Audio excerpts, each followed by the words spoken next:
Louvado seja o nome do Senhor. A senhora vai estar ministrando a palavra. Eu creio que o que Deus pregou no coração dela, as crianças até aqui, né? Até 11 anos acompanhar a tia Márcia, lá atrás, crianças até 11 anos. Estende sua mão para cá, mas estende sua mão com seu coração aberto para Deus falar com você, através da palavra. Deus, muito obrigada por este período do louvor. Obrigada por ter aquecido o nosso coração. Obrigada pelo manifestar da tua presença, do calor da tua presença, do refrigério da tua presença. E agora vai com o nosso coração quentinho, prontinho para receber o pão que vem do céu. O maná que o Senhor preparou. Pode ser amargo ou doce, mas nós vamos nos alimentar, porque é a tua palavra que traz vida. É a tua palavra que nos sustenta, é a tua palavra que nos corrige, e é a tua palavra que nos santifica. Usa Silmara, Pai, como sempre o Senhor tem usado, em nome de Jesus.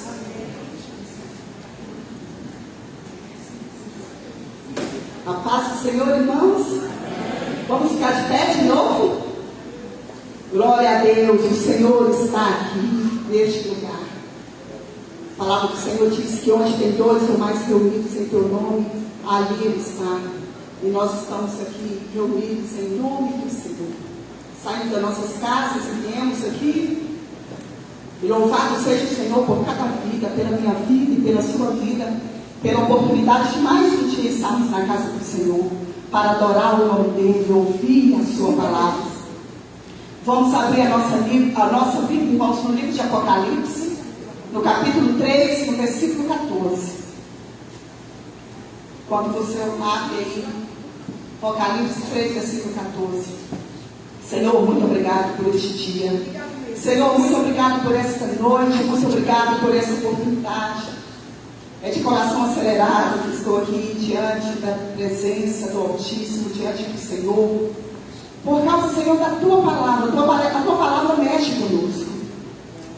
E a tua palavra irá continuar mexendo nos nossos corações. E que ela encontre corações com terra fértil, Senhor, para que ela possa ser plantada como uma semente e gerar frutos para a eternidade.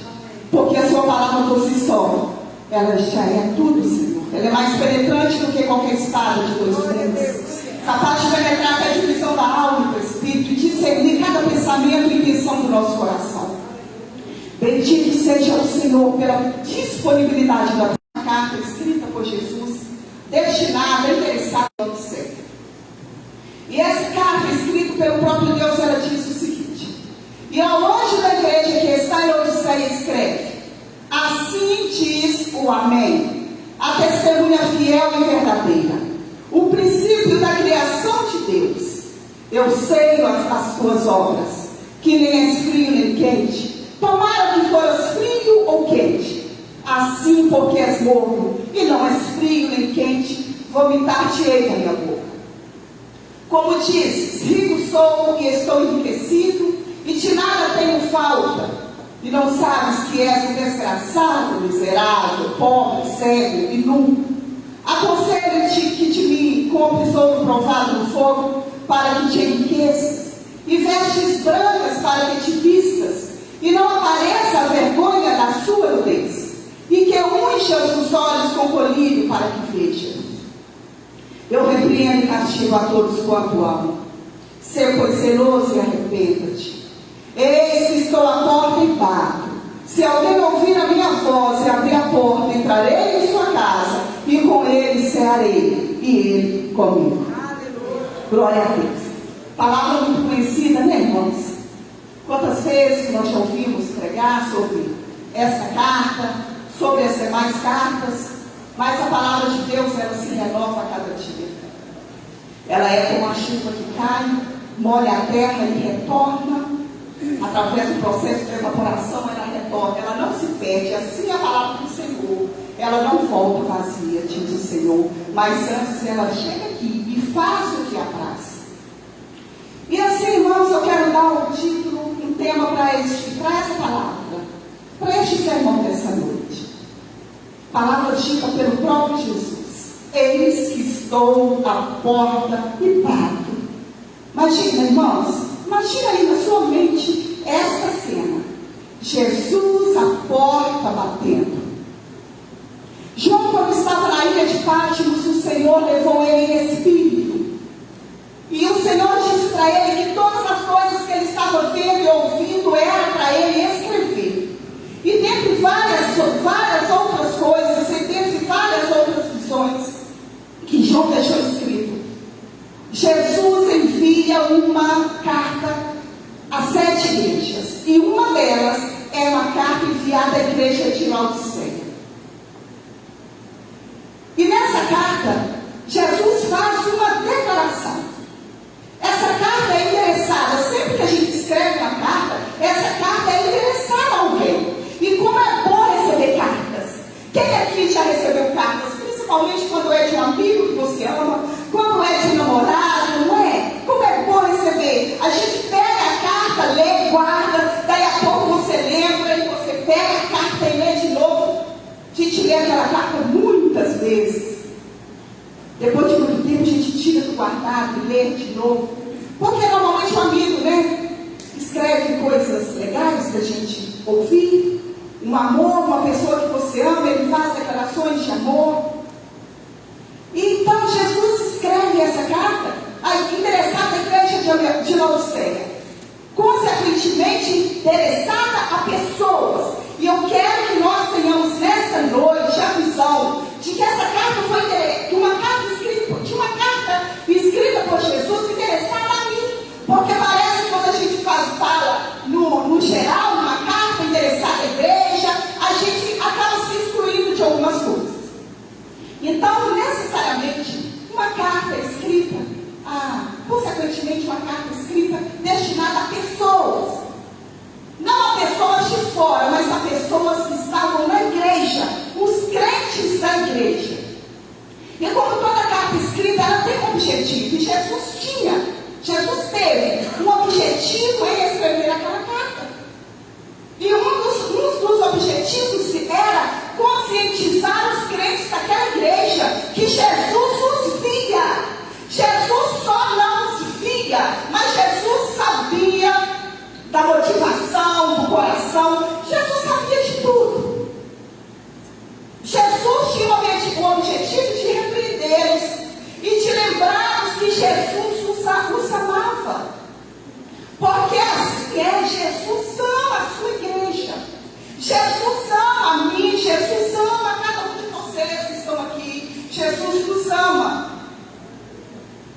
E era o objetivo também principal de chamá-los ao arrependimento, de aconselhar aquela igreja a fim de que eles fossem vencedores, porque somente os vencedores conhecerão, somente os vencedores morarão com Jesus.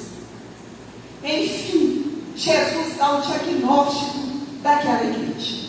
Assim como um exame, uma tomografia, uma ressonância magnética, dá um diagnóstico de algo que está escondido, algo que ninguém vê. E se for difícil de ver, tem um contraste que torna essas imagens muito claras. Mas o diagnóstico por si só, o que é? Se não for, se a doença, se aquilo que for diagnosticado não for curado. E um dos objetivos de Jesus não era somente dar um diagnóstico daquela igreja. Às vezes, querido, as pessoas lá fora, como as pessoas lá fora veem a igreja Batista? Uma igreja bacana, de um louvor maravilhoso, de excelentes pregadores. Mas Jesus pode olhar e dar um diagnóstico muito diferente do que aquele que nós damos, que as pessoas dão. Porque Jesus não só vê, Jesus conhece. Mas o objetivo de Jesus não era só dar um diagnóstico. O objetivo de Jesus é apresentar-lhes a cura. O objetivo de Jesus era dar o diagnóstico e apresentar um tratamento. A cura. Muitas das vezes as nossas enfermidades elas são tratadas depois do diagnóstico. Muitas das vezes não é para cura, às vezes é até para um paliativo. Mas Jesus não tratava aqui de paliativos. Jesus tinha o objetivo de dar a cura para os crentes daquela igreja, vencedores. Jesus, então, dá uma visão para João e escreve essa carta. A carta da igreja de Laodiceia. Mas antes da gente ir para o contexto, eu quero falar algumas curiosidades da igreja, da cidade, do povo de Laodiceia. Laodiceia é uma cidade da Ásia.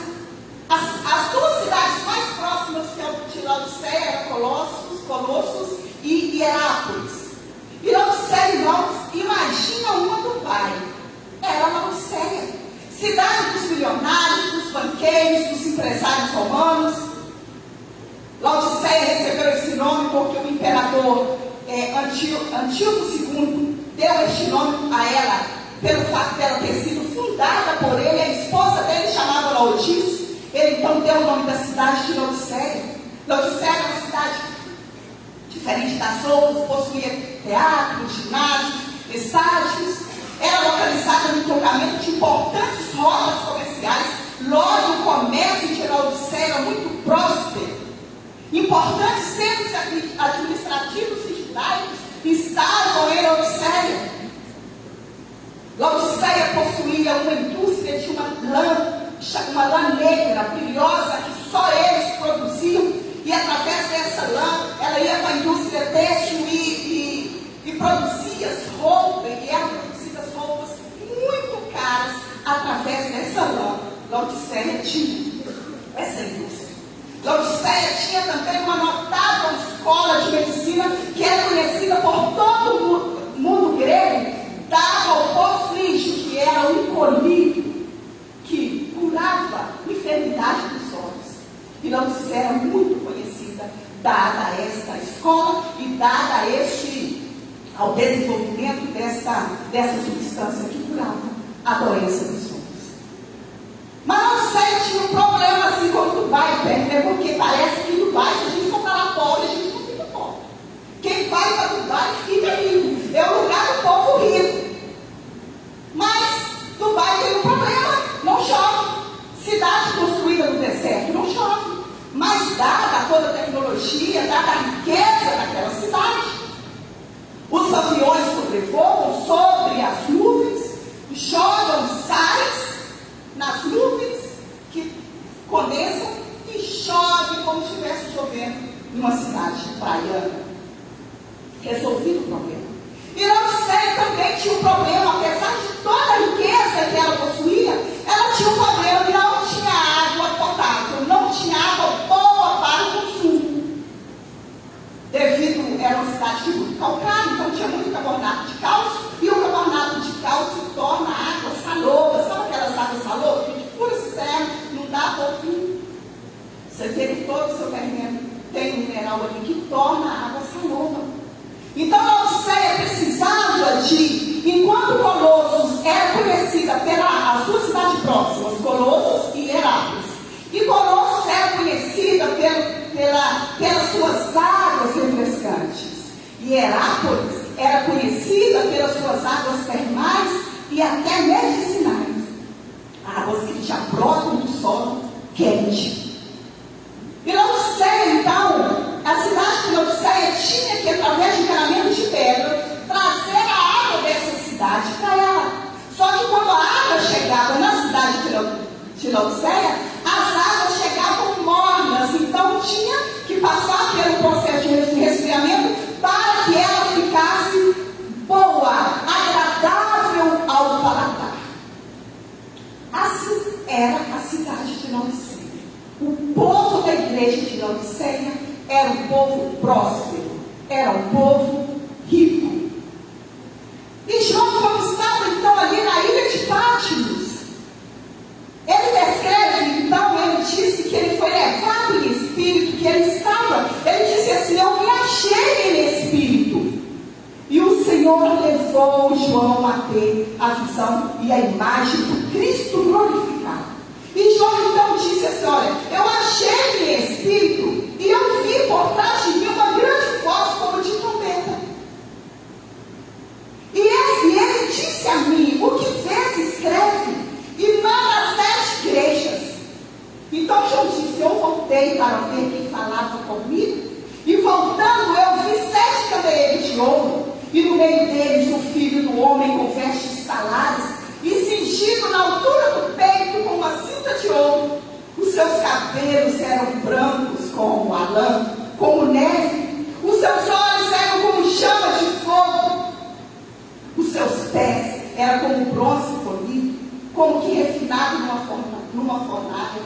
E a voz dele era como a voz de muitas águas. Ele tinha na mão direita 7 estrelas. De sua boca saiu uma afiada espada de 2 gumes. O seu rosto brilhava como o sol na sua força. Quando eu vi, eu caí aos seus pés como morto. Porém ele pôs sobre mim a sua mão direita, dizendo: não temas, eu sou o primeiro e o último, e aquele que vive. Eu estive morto, mas eis que estou vivo, pelos séculos dos séculos, e tenho em minhas mãos as chaves da morte e do inferno. É este que escreveu essa carta. É o Jesus glorificado que escreveu a carta à igreja. É o Jesus que conheceu a igreja de Laodiceia.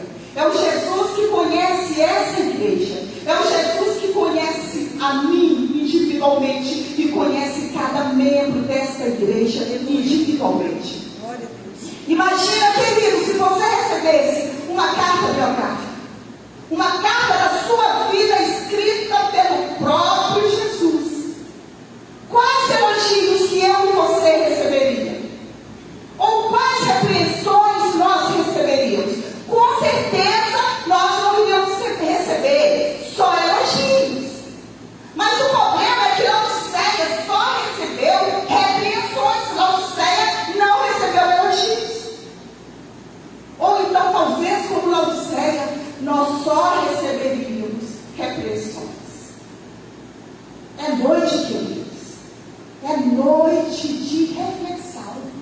É noite de cada um de nós refletirmos sobre a nossa vida, porque o Senhor está à porta, batendo e chamando. Então a gente recebe uma carta. Imagina aí, você recebe uma carta do próprio Cristo sobre a sua vida. E aí você abre a carta e começa a ler estas coisas. Diz o amém. A testemunha fiel e verdadeira, o princípio da criação de Deus.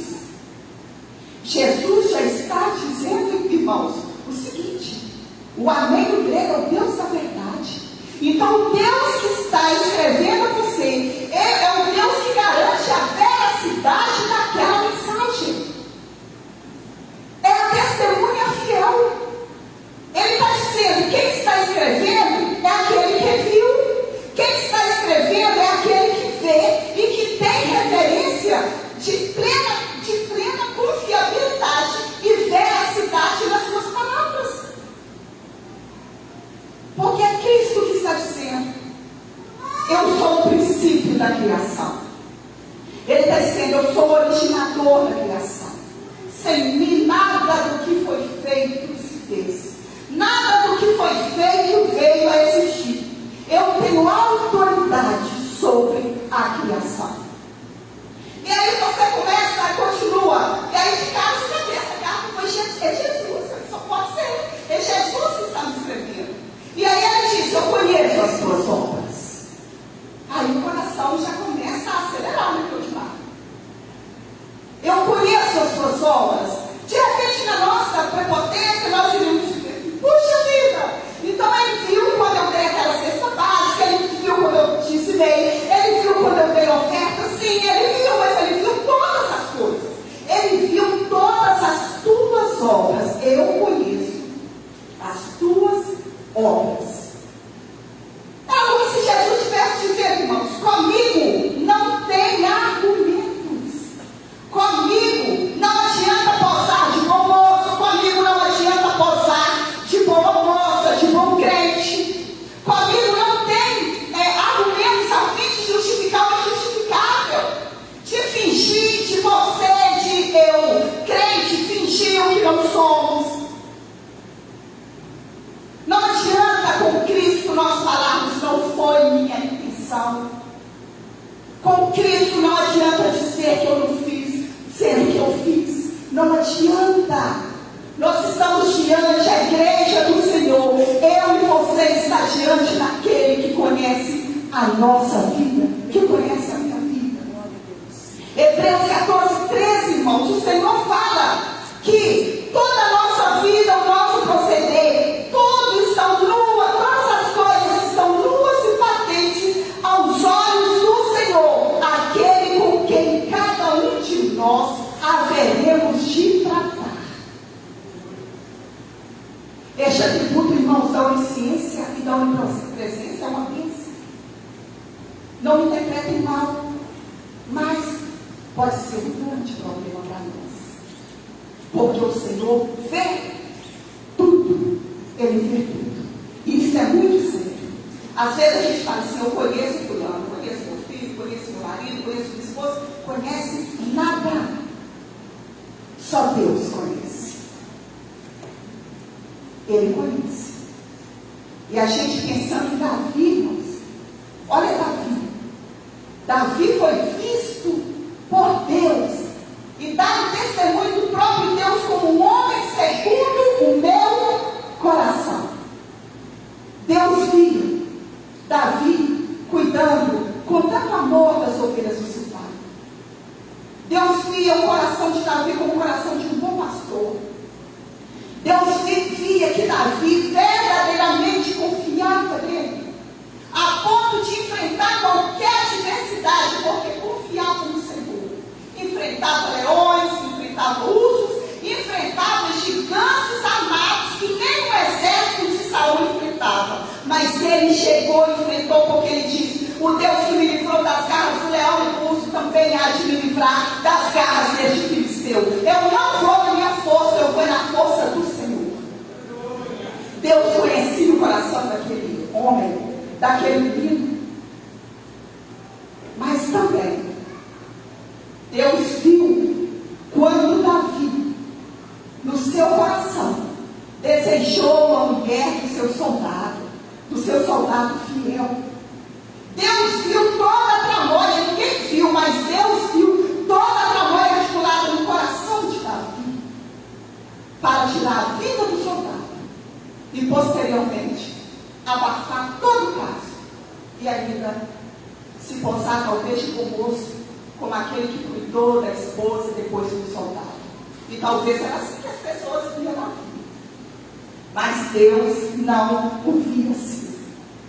E isso trouxe consequências terríveis na vida e na casa de Davi.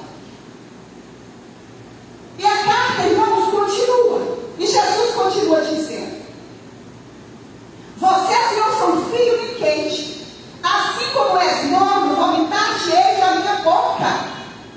Está lembrado lá das águas de Laodiceia? Das águas que chegavam à morna?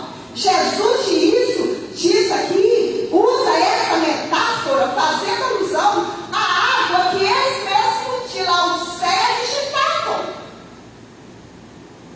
Imagina você estar com sede, pegar uma água morna e beber, dá ânsia de vômito. Por isso Jesus disse para ele: quiser vocês que fossem frios como as águas de Colosso, ou que fossem quentes como as águas de Herápolis, mas como vocês são mornos, vomitar-te-ei da minha boca. E pensando nisso, irmãos, eu penso como está o paladar de Cristo, como está o paladar de Jesus referente à minha vida, as minhas obras, as minhas ações, o meu proceder, o meu coração. Como está? Está fria? Como aquelas águas gostosas lá de Herápolis? Está quente? Como as águas termais águas frias de Colossos e águas termais de Herápolis? Ou está morna, desagradável ao paladar, como as águas de Laodiceia? Então Jesus disse: vomitar-te-ei da minha boca. E glória a Deus, querido, porque o nosso Deus é um Deus misericordioso. Jesus usa aqui o verbo do pretérito, sabe? Vomitar-te-ei. Eu não vomitei ainda.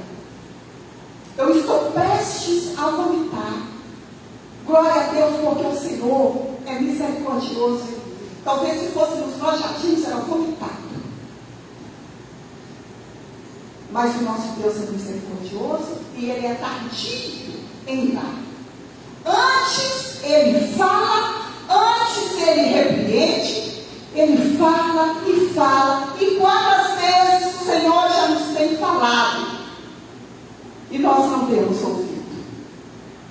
Mas antes Ele fala conosco, a fim de que nós demos ouvido e arrependermos e convertermos esses nossos maus caminhos e voltarmos para Ele.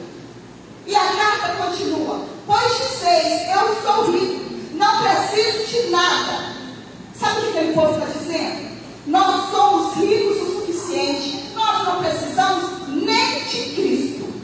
Aquela igreja era uma igreja disfuncional, uma igreja que não cumpre a sua missão como igreja. Aquela igreja retratada por Jesus era uma igreja sem vida. Era uma igreja que, ao invés de influenciar o mundo, ela deixava que o mundo a influenciasse. Eram crentes arrogantes espiritualmente. Eram crentes muito altos o suficiente, dada a riqueza. E não sabia eles, né, que sem Jesus, irmãos, nós nada podemos. O próprio Cristo disse: sem mim, filhos, vocês não podem fazer nada. Tudo que nós somos, irmãos, tudo que nós temos, louvado seja o nome do Senhor. O testemunho do amém, da testemunha fiel e verdadeira, era outro. Enquanto aquela igreja se achava uma igreja bastarda, uma igreja rica, uma igreja pobre, Jesus olha para aquela igreja e fala assim: ó, mas vocês nem sabem que dois. Queridos, pior do que o engano é o auto-engano. É quando eu estou enganando a mim mesmo. Quando a gente pensa que é e acredita que é, mas não somos, é nada. Somos verdadeiros quando nós nos comportamos assim. Nós nos comportamos como verdadeiros narcisistas espirituais. Já ouviram falar do perfil de um narcisista? Aquela pessoa que se acha, aquela pessoa que não se enxerga, não aceita conselho, não aceita repreensão. Ele é o tal, ele quer a admiração de todos, o olhar de todos. Eu estava ouvindo uma live na época da morte daquele menino M, que foi morto pelo pai e a mãe, o padrasto Jair e a mãe, que eu esqueci o nome, e ela falando, e uma neurocientista americana falando, que ela se recusa a tratar o narcisista, que não tem tido mais insuportável do que o narcisista, porque ele não reconhece, ele não se curva, ele não se dobra, ele é um cara. E é assim que nós nos comportamos, sabe? Quando nós não reconhecemos, irmãos, as nossas debilidades, quando nós não reconhecemos o nosso erro, e louvado seja Deus que nós temos um Deus que, independente do que fazemos, irmãos, independente do nosso proceder, seja qual for, Ele nos chama ao arrependimento. E quando nós nos arrependemos, irmãos, Ele nos... E nada será perdido.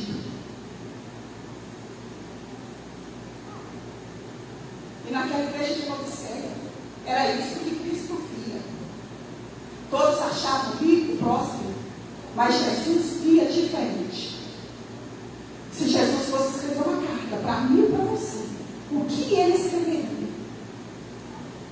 Irmãos, qualquer um de nós, se apresentarmos diante do Senhor, humildemente, diante de Deus, humildemente, sem cartas marcadas, de paraquedas abertos, com o propósito de reconhecer as áreas falhas em minha vida, irmãos, eu creio que o Espírito Santo, porque a Bíblia diz que o Espírito Santo, ele nos convence do pecado, da justiça e do juízo. Por isso que eu usei esse tema aqui, para não sermos convencidos disso, para não nos enxergarmos. Então por isso que eu dei esse tema aqui, nem nunca tinha ouvido não, mas eu pensei neste tema, porque eu pensei numa personalidade narcisista. Então eu dei esse nome aqui de narcisista espiritual. Aquele crente crente que não se posiciona, aquele crente que não reconhece o seu estado, aquele crente que o Senhor está batendo a porta e ele é totalmente diferente. O propósito de reconhecer as áreas falhas em nossa vida, quando a gente se coloca, irmãos, diante de Deus, humildemente, o Espírito Santo, ele nos faz lembrar. O Espírito Santo, ele nos convence. Aquela igreja é uma igreja autossuficiente. E a autossuficiência, irmãos, ela nos pede de enxergar as nossas debilidades. Porque o Senhor estava dizendo para aquela igreja: vocês nem sabem. Vocês estão achando que são ricos, vocês estão achando que vocês são prósperos, que não precisam de nada, mas você não sabe que você é infeliz, miserável, pobre, cego e nu. Mas agora Jesus apresenta um conselho. E conselho, irmão, só ouve quem tem ouvidos. Por isso que a carta termina: quem tem ouvidos, ouçam o que o Espírito diz à igreja. Então Jesus dá um conselho para aquela igreja. Não está tudo perdido. Não está perdido. Tem conselho para nós. Basta nos posicionarmos como filhos obedientes. A Bíblia fala que na multidão dos conselheiros está a sabedoria. E aqui está a sabedoria em pessoa, dando um conselho para aquela igreja, dando um conselho para mim, Silmara, para que eu reveja as áreas que faltam na minha vida e conserte e volte para Deus. E o Senhor então disse: eu aconselho você que de mim confiou os refinais pelo fogo para encher riquezas.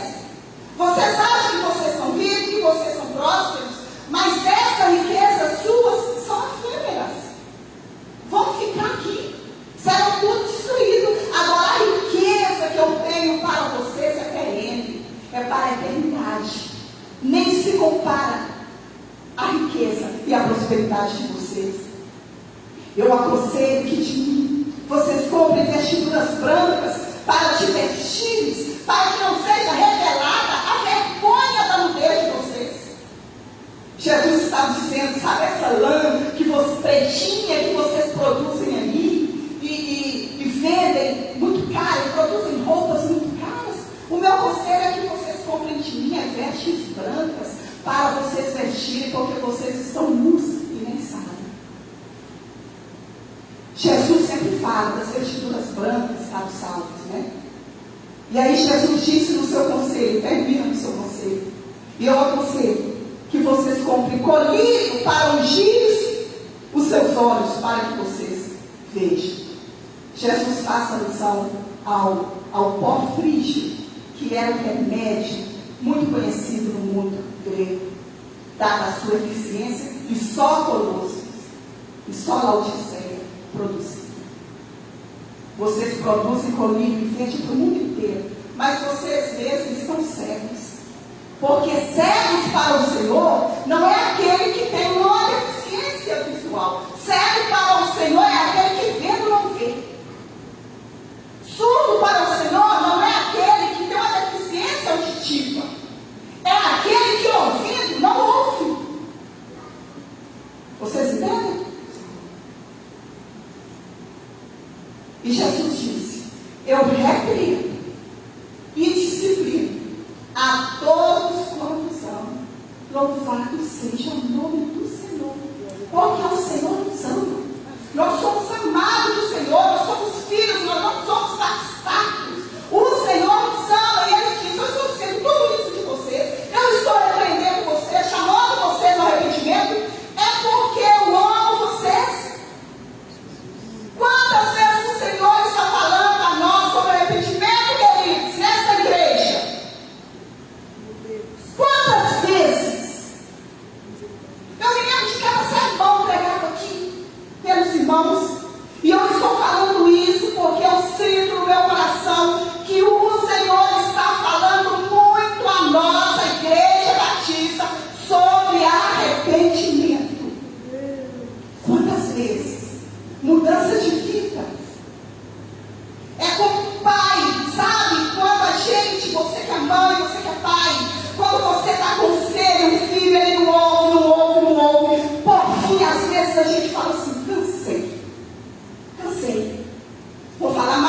ensinada. Mas aí não dá para não falar, irmãos, não dá. Daí a pouco a gente se pega falando, eu mesmo, digo por experiência. Claudimar, que me conhece muito da minha vida, né? Eu falo, não vou falar mais nada. Cansei, estou doente, estou exausta. Não vou falar mais nada. Daí a pouco, a gente está falando. Não tem como falar porque a gente ama, né? A gente ama. Parece que a gente nem queria amar, porque parece que a gente descansava mais, a gente portava menos. Mas a gente ama. Ama. Que dói. Porque o amor é sofredor. E Jesus nos ama. Ele não nos ama só de palavra, não. Ele não nos ama só como quem diz que ama, não. Ele deu a vida dele por nós.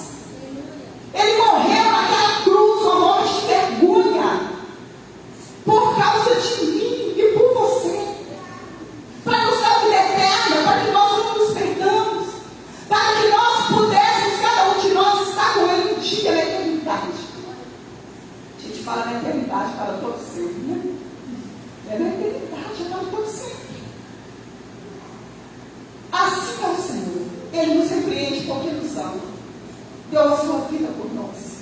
E não é porque nós somos bonitinhos, não é porque nós somos legais, é simplesmente porque Ele decidiu nos amar. Porque amor é decisão. E o Senhor diz: você foi zeloso, igreja, Silmara, Vilsa, Márcia, Glória, e todos os demais irmãos, sejam zelosos. E arrependa-te. Eis que estou na porta e bato. Eu só posso entender, irmãos, que quem está à porta batendo é quem está fora. Se está à porta batendo, não está dentro. Não é alguém que está dentro para sair. É alguém que está fora, querendo entrar. Eu preciso de pensar nisso, que áreas na minha vida que Jesus está fora. Por não dizer como a igreja, como Jesus via a igreja de Laodiceia, que Cristo estava totalmente fora. Mas eu vou dizer aqui, que áreas na minha vida que Jesus possa estar fora, batendo a porta, irmãos, para entrar. Sejamos zelosos, avaliemos criteriosamente a nossa vida. Porque pode ter áreas na minha vida que Jesus está batendo a porta. Que Jesus está fora dela. Batendo, não só batendo, mas batendo e chamando, batendo e chamando, batendo e chamando. Porque Ele disse: eis que estou à porta e bato. Se alguém ouvir a minha voz, então Ele está falando. Como está falando a mim e a você nessa noite. Como está batendo nessa noite, como está falando a mim e a você nessa noite. Ele está batendo e falando. E se alguém ouvir a minha voz, eu entrarei, cearei com ele e ele comigo. Sabe qual é o nosso problema, irmãos? É que às vezes nós não abrimos a porta, sabe por quê?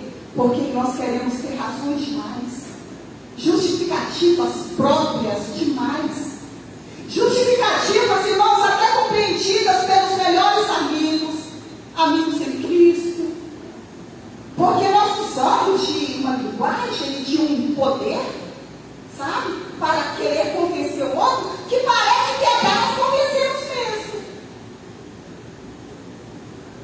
Então talvez seja o nosso problema. Nós falamos para todo mundo, temos o aplauso de todo mundo, o outro nos dá razão, mas nós muitas das vezes deixamos de fazer uma coisa: perguntar a Jesus o que ele pensa daquilo.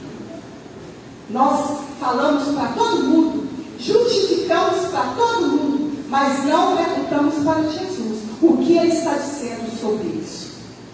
E nós corremos o grande risco de, enquanto muitos aplaudem junto conosco, Ele pode estar dizendo para mim nessa noite: mas você é infeliz, desgraçado, pobre, cego e nu. Irmãos, tem um filme que chama No Meu Lugar, O que Faria Jesus?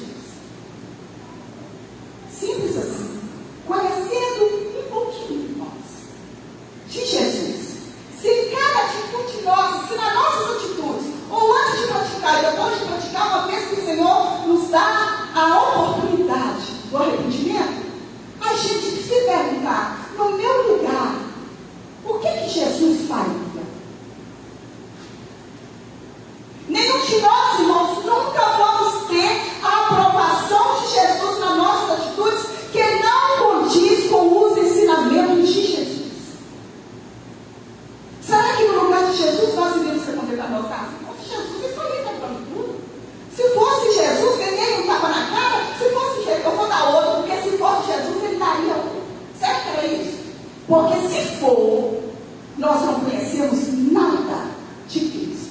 Nada. O nosso problema é que sempre queremos justificar nossas atitudes. Queremos nos dar o direito e razões. Lembra que eu dei o exemplo lá de Davi? Que Deus via? Deus via, Deus via, Deus via. Quando o profeta Natan, enviado de Deus, para falar com Davi acerca do pecado que ele estava escondendo há tempos, e Davi foi um ótimo mensageiro, né? Contou a história que os irmãos conhecem, e falou de um homem que tinha uma ovelha e recebeu um convidado, e aquele homem era tão rico, ao invés de matar as ovelhas dele, pegou a única ovelhinha que o empregado tinha e matou ela, e o homem era rico, né? Tinha um monte. Aí Davi disse: esse homem merece morrer. Este homem merece morrer. Aí Natan disse: mas o Senhor disse que este homem é você. Irmãos, naquele momento, Davi, ele não apresentou a justificativa. Quando nós somos repreendidos pelo Senhor, irmão, com o Senhor, não adianta justificar, não. Não adianta justificativa. Não adianta falar para o Senhor: eu não queria, não foi minha intenção e tal, e tal. Não adianta. Nós temos que, diante disso, diante dessas revelações do Senhor, é eu ser humilde, é eu me humilhar diante do Senhor e arrepender. E foi isso que Davi disse. Davi disse: eu conheço as minhas transgressões, e o meu pecado é tanto que eu não posso suportar. Crie em meu Deus um coração reto e renove em mim um espírito inabalável. Nós não temos desculpas, irmão, diante do Senhor. O que o Senhor disse? Se alguém nos tapeia na face, a nossa razão diz: eu vou bater também, senão eu vou matar. Quantos matam? Conheço pessoas que mataram por causa de um tapa na cara. Jesus disse: dê o outro lado também. Se alguém comete um pecado, um delito, nossa atitude é condenar, apedrejar. Mas o Senhor disse: quem não tem pecado, atire a primeira pedra. Se alguém diz para nós: ande uma milha conosco, e aí às vezes a gente anda e acha que é um carro, né? Nossa, testemunhar. Meu irmão precisava de andar 2 milhas, mas ele era noite, sabe? E ele pediu para eu andar uma com ele, eu fui, andei uma, glória a Deus, mas o Senhor disse: você tinha que ter andado, eram as 2 com ele. Se alguém obrigar a caminhar com ele 1000 passos, vai com ele 2000. Se alguém pleitear contra você a sua túnica, você larga não só a túnica para ele, larga a capa também. Alguém disse: ame o seu próximo, mas o seu inimigo você odeia. Jesus disse o quê? Ame seus inimigos, seus amigos. Ame seus inimigos e orem pelos que vos perseguem. Se eu tiver que dar a minha oferta e chegar para ofertar ao Senhor, o Senhor disse na sua palavra: se você lembrar que o seu irmão tem alguma coisa contra você, vá, conserta com ele primeiro. Mas a nossa razão diz assim: ó, eu não fiz nada, foi ele que me ofendeu. Então é ele que tem que vir pedir perdão para mim, eu tenho que pedir perdão para ele, não. Mas Jesus está dizendo aqui ao contrário: se você lembrar que o seu irmão tem alguma coisa contra você, é ele que tem contra você, está entendendo? Você vai e conserte com ele. É assim. Jesus é assim. Então, diante de Jesus, nós não temos desculpas, não, irmãos. Não temos. Então, Jesus está dizendo: eu estou à porta batendo. E eu acredito e creio que Ele está batendo neste momento. Ele bateu no meu na porta diária da minha vida, quando eu estava preparando essa palavra. E eu acredito que Ele está batendo na porta aí do seu coração. Ele está te fazendo lembrar de algumas coisas aí. Ele está batendo. A decisão de abrir a porta é sua. A decisão de arrepender, a decisão de cometer é minha, é sua.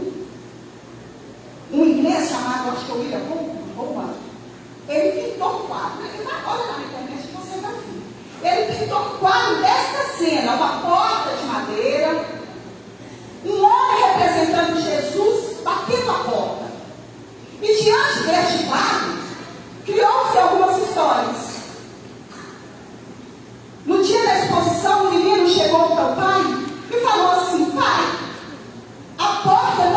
fechadura. E de fato, o pintor pintou o quadro e não colocou fechadura na porta, mas de propósito.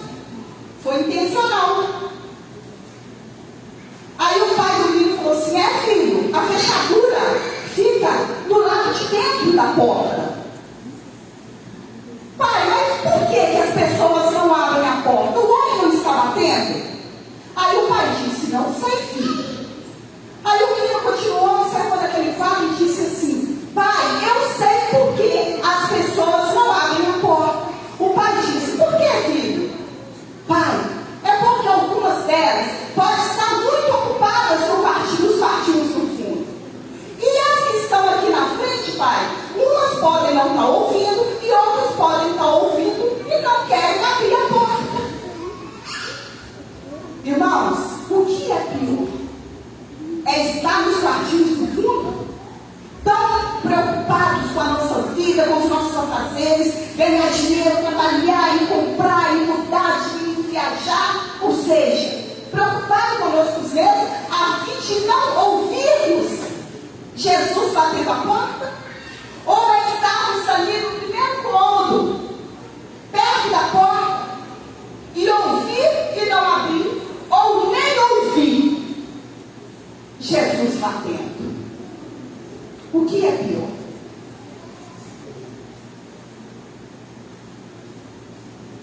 Porque, de fato, existe aqueles que não ouvem.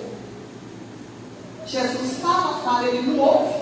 Ele até pensa assim: quando a gente podia estar aqui para ouvir essa mensagem. Ouvem, mas não abrem. E tem aqueles que ouvem e abrem a porta. Louvado seja o Senhor. Bem-aventurado é aquele que ouve e abre a porta. Porque o Jesus entra, ele não só entra, ele diz: eu vou cear com você, você vai cear comigo, vai se assentar comigo, porque você é um vencedor. Assim como eu venci e sentei ao lado do meu Pai, à destra do meu Pai, você sentará comigo. Lê lá no capítulo 1 que você vai ver Jesus dizendo isso. Quem tem ouvidos, ouça o que o Espírito diz à igreja. Bem-aventurado aqueles que ouvem as palavras dessa profecia. João escreveu e guarda as coisas nela escritas, porque o tempo, irmãos, está próximo. O tempo está próximo. Jesus está voltando. E eu preciso de subir com ele como igreja lavada e remida no sangue de Jesus. Quando Jesus ascendeu aos céus, ele disse: por que vocês estão olhando? Os anjos, né, que se posicionaram lá perto dos discípulos. Por que vocês estão olhando atônitos? Este que vocês estão vendo subir, ele há de voltar. Jesus vai voltar. Nós não podemos, queridos, viver a nossa vida só para este mundo. O apóstolo Paulo disse que nós seríamos os mais miseráveis se esperarmos de Cristo só para este mundo. Nós precisamos subir com isso. Se nós partirmos hoje, para que partamos para a eternidade, que possamos ouvir a voz do bom pastor e abrir a porta. Vamos ficar de pé, a gente está acabando. Vamos ficar de pé. Que nós, nesta noite, possamos ouvir a voz do bom pastor, aquele que deu a vida por cada vida, aquele que deu a sua vida por mim e por você. Que nós possamos ouvir a voz deste pastor que está batendo a porta e arrependermos e convertermos, para quando o tempo próximo chegar, nós passarmos por ele como vencedores e dizer: combati o bom combate, encerrei a carreira e guardei a fé. Que sejamos, queridos, verdadeiramente crentes em Cristo Jesus, diferente dos crentes de Laodiceia, que só recebeu críticas. Que nós possamos, como a igreja de Éfeso, ter essa escrita de Jesus: eu conheço as suas obras, o seu labor e a sua perseverança. Eu conheço porque vocês não suportam homens maus. suportastes provas por causa do meu nome, e vocês não deixaram escurecer. Que nós possamos receber de Jesus o elogio que Jesus fez à igreja de Esmina, quando Jesus disse: eu conheço a tua pobreza, mas você é rica. Não temas as coisas que há de sofrer. Ser fiel até a morte, e eu darei a vocês a coroa da vida. Que nós possamos receber elogios da parte do Senhor, como a igreja de Pérgamo recebeu, quando Jesus disse: conservas o meu bom nome, e vocês não negaram a minha fé. Eu conheço as tuas últimas obras, e elas são muito mais numerosas do que a primeira. Que nós possamos receber os elogios que a igreja de Sardes recebeu, quando Jesus disse: tem muita gente ali nessa igreja, uma igreja que não era para todos aquele elogio, mas Jesus disse: tem umas poucas pessoas ali, e Jesus conhecia quais eram elas. Tem umas poucas pessoas que não contaminaram suas vestiduras, e elas andarão de branco junto comigo, porque são dignas. Que possamos receber o elogio que Jesus fez à igreja de Filadélfia, quando Jesus disse: tendes pouca força, mas guardastes a minha palavra, e não negastes meu nome. Talvez, querido, você hoje é assim, tem pouca força, mas a nossa força está em não negar o nome de Jesus, seguir Jesus, os ensinamentos de Jesus. É noite, querido, de nós refletirmos sobre a nossa vida. Jesus está aconselhando a mim e a você nessa noite. Jesus quer que nós abramos os nossos olhos para vermos verdadeiramente, para enxergarmos verdadeiramente. A minha oração é que eu e você, a minha oração é que sejamos que nessa noite nós possamos fazer uma anamnese da nossa vida. Dar ouvido ao Espírito do Senhor, porque o Espírito está nos dizendo: quem tem ouvidos, ouça o que eu estou dizendo à igreja.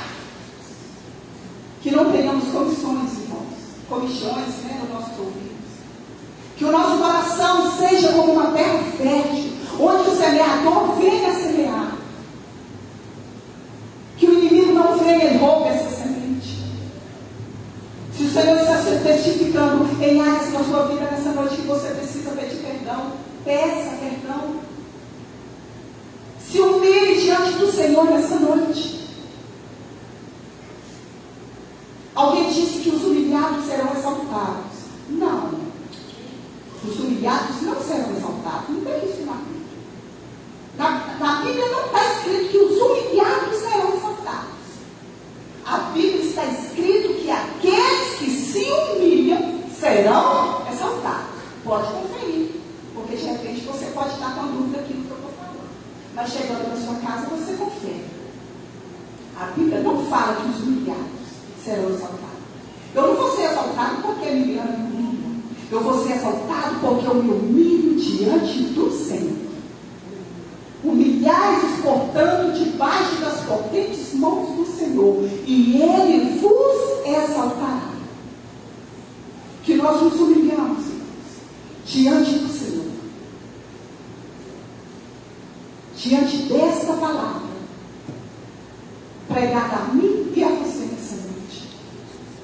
O Senhor nos chama a arrependimento. O Senhor nos chama a consertar áreas da nossa vida. Não sei se as áreas que nós temos que construir. Eu sei áreas que eu tenho que consertar na minha vida. Eu não sei a sua, mas você sabe. O Senhor sabe. O Senhor sabe. Talvez você nessa noite precisa pedir perdão. Talvez você nessa noite precisa de chegar na sua casa e pedir perdão. Talvez você nessa noite você tenha que pedir perdão ao seu irmão aqui da igreja. Porque o seu proceder, o meu proceder, não tem sido agradável aos olhos do Senhor. Enfim, você sabe que áreas que você tem. Feche seus olhos. Olha o Senhor nessa noite. Comece agora. Que comecemos agora a nos apresentar diante do Senhor. Nos humilhar diante do Senhor. Nós estamos diante do Senhor. Senhor, louvado seja Deus, que nós estamos diante de um Deus de misericórdia, um Deus que nos ama. Agora, nessa palavra, não é o Senhor que é a porta, embora o Senhor é a porta das ovelhas. A porta está sempre aberta para nós, onde nós entramos e achamos pastagem, onde nós entramos e achamos cuidado, onde nós entramos e achamos salvação, onde o bom pastor não permite que o inimigo venha e nos roube do seu aprisco. Mas agora, nessa palavra, a porta sou eu, a porta sou eu. Onde o bom pastor, aquele que cuida de mim, aquele que deu a vida por mim, está batendo. Não abriria eu essa porta. Não abriria eu, seria eu indiferente à voz do Senhor na minha vida. Quanta coisa o Senhor tem feito por nós, irmãos. Quanta coisa. Louvado seja o Senhor por toda a minha vida, por tudo que eu sou, por tudo que eu tenho, por tudo aquilo que eu espero no Senhor. Porque eu tenho certeza que cada oração, que cada lágrima o Senhor está vendo. E no tempo certo o Senhor vai dar a vitória. Não abriria eu a porta. Por que não abriria eu a porta? Quem sou eu? Quem sou eu? Quem sou eu? Eu sou alguém que um dia vai partir dessa vida. Eu sou alguém que um dia a morte vai bater na minha porta e não tem como eu dizer que não vou. Não tem como eu dizer que não quero. Eu já ouvi e sofri por isso. Alguém que diz, eu não quero morrer. Eu posso estar no caixão, vou olhar para mim e pode falar, eu estou aqui, mas eu não queria estar. Mas quando o Senhor resolve levar, quando chega o dia do Senhor nos levar, nós vamos partir. Nós vamos ser levados à sepultura. O nosso corpo vai entrar em decomposição, irmãos, vai ficar tudo ali. Mas e a minha alma? E a minha alma? Onde estará a minha alma? Amanhã pode ser muito tarde. É hoje que o Senhor quer nos libertar.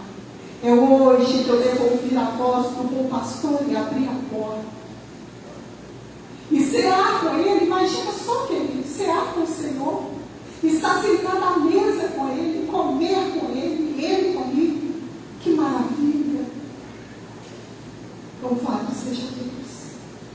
Oh Jesus, que o Espírito Santo do Senhor aplique essa palavra em nosso coração, que possamos dizer como Davi, cria em mim, Senhor, um coração puro, e renove em mim o Espírito inabalável.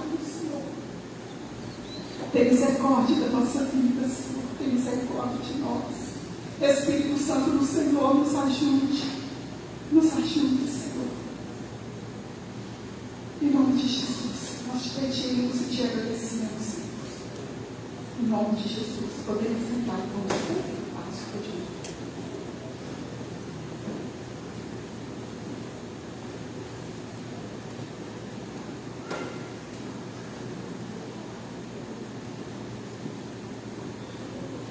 Abençoe, Deus, a Simara, que ela continue sendo encorajada pelo Senhor. Senhor, que o Senhor levante mais homens e mais mulheres para pregar a Bíblia, para pregar a tua palavra, onde é. Continue, Senhor, enchendo a Simara do teu Espírito Santo, da tua vontade, da tua palavra. Eu tenho visto, Deus.